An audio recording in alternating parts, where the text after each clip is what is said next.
అత్యవసర సమావేశం నిర్మాతలతో పెట్టింది. దీని ఉద్దేశాన్ని ఎలా చూడాలంటారు?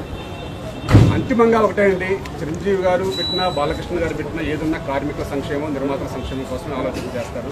ఎందుకంటే ఇప్పుడు మెగాస్టార్ చిరంజీవి గారు మా 72 మంది కార్మికులు కూడా కార్మిక నాయకులు అందరినీ పిలిచి మాట్లాడారంటేనే ఇంకా ఆ సమస్య పరిష్కారం జరుగుతుందని మేము భావిస్తున్నాం. అలాగే వారు కూడా ఒకటే చెప్పారు, ఏదన్నా ఛాంబర్లు నిర్మాతలు అందరూ కూడా ప్లస్ వర్కర్స్ అందరూ కూడా కలిసి చేసుకోవాల్సిన వాళ్ళం కాబట్టి ఈ సమస్య వాళ్ళని కూడా పిలుస్తాను. ఏదైనా ఒక పెద్ద మనిషిగా మీ ఇద్దరి మధ్యలో ఒక సయోధ్య కుదర్చడానికి నేను ప్లాన్ చేస్తాను తప్ప సమస్యని ఇంకా ఎక్కువ జటిలం చేయడం బాగోదు. కాబట్టి వారి సైడ్ సమస్యలు ఉన్నాయి, మీ సైడ్ సమస్యలు ఉన్నాయి కాబట్టి ఆ సమస్య పరిష్కారానికి నేను మార్గం చూస్తాను. ఆ మార్గం మధ్యలో నా అవసరం ఎంత ఉంటే అంతవరకు నేను సాధ్యమైనంత వరకు మీ ఇద్దరికి న్యాయం చేసే విధంగా ప్రయత్నం చేస్తాను. అది చెప్పడం జరిగింది. గురువారం నుంచి షూటింగ్లు ఉంటాయనుకోవచ్చా? ఇంకా చెప్పలేమండి, ఇప్పుడే చెప్పలేము. ఏదైనా కార్యక్రమం రావాలి కాబట్టి రేపు ఇంట్లో మళ్ళీ కార్యక్రమం చెప్తాం కాబట్టి తప్పనిసరిగా సమస్య పరిష్కారం ఆ రెండు పాయింట్ కండిషన్ల మీద ప్లస్ వారు మాకు ఏదైతే మా వేతనం పెంచాలి.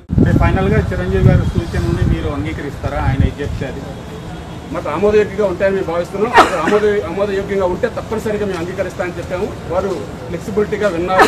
ఏదైనా రేపు ఈవినింగ్ కానీ ఎర్లీ మార్నింగ్ కానీ, ఎందుకంటే మళ్ళీ వారు 21 నుంచి ఉండరు కాబట్టి 21 లోపే సమస్య పరిష్కరిద్దామని చెప్పారు. కాబట్టి మేము అందుబాటులో ఉండమన్నారు. ఏదన్నా రేపటి నుంచి మా సైడ్ నుంచి ఒక 5 రేపటి నుంచి అందరినీ పిలవలేము కాబట్టి ఈరోజు అందరి యొక్క సమస్యలు విన్నారు. ఆ రెండు కండిషన్లు ఎందుకు ఒప్పుకోవట్లేదు, దానివల్ల మీకు జరుగుతున్న అన్యాయం ఏంటి అనేది వారు చాలా వివరంగా అన్ని యూనిట్లకు వివరణ ఇస్తున్నారు. కాబట్టి ఆ వివరణ రేపు మా సభ్యులు కూడా తెలియజేసిన తర్వాత మీకు తెలియజేస్తామని చెప్పాం. కాబట్టి రేపు మేము అందరం కూడా సభ్యుల సమక్షంలో ఆ నిర్ణయం తీసుకుంటాం.